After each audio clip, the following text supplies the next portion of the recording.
દુનિયાના કેટલાય દેશો છે જેના કરોડો લોકોને અનાજનો એક દાણો નથી મળતો ખાવા માટે, અને તમને લોકોને મળે છે તો ચરબી કરો છો.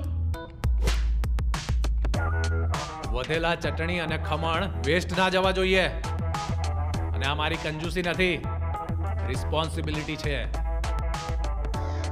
મેનેજર, ગઈકાલે 2 કિલો ખમણ, 1.5 કિલો કઢી, 1 કિલો સંભારો વધ્યો હતો પપૈયાનો. કેમ? સર કસ્ટમર બહુ ઓછા આવે છે અને સ્ટોક પણ વધી પડે છે. સર પણ એમાં અમારો શું વાંક? સ્ટોક પડી રહે, મને લોસ જાય, એમાં તારો વાંક. એક બ્રાન્ચના 730 રૂપિયાનો લોસ એટલે 10 બ્રાન્ચનો 7,300 રૂપિયાનો લોસ થાય.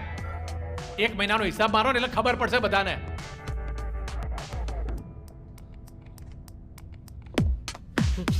આ શું લખ્યું છે? Khimji khaman house since 1961. હા, 64 વર્ષમાં 10 બ્રાન્ચ બની કઈ રીતે? કંજૂસી કરીને? ના, મહેનત સાથે મગજ દોડાયું ને ત્યારે. અને તું સ્ટુપિડ, આજ પછી મને પૂછ્યા વગર એક પણ વસ્તુ લીધી છે ને તો નોકરીમાંથી કાઢી મૂકીશ. સ્ટુપિડ, સમજો? મેનેજરના બચ્ચા. Sorry sir. અને આ શું? 10 રૂપિયાવાળી પેનો વાપરો છો ઓર્ડર લખવા માટે? આ 3 રૂપિયાવાળી નથી વપરાતી?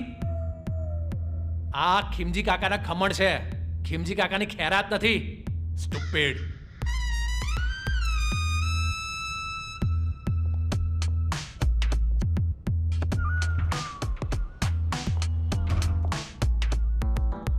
આ 10 રૂપિયાની પેન મેં મારા પૈસાથી લીધી. કંજૂસ. હવે તું જો રાજ્યા.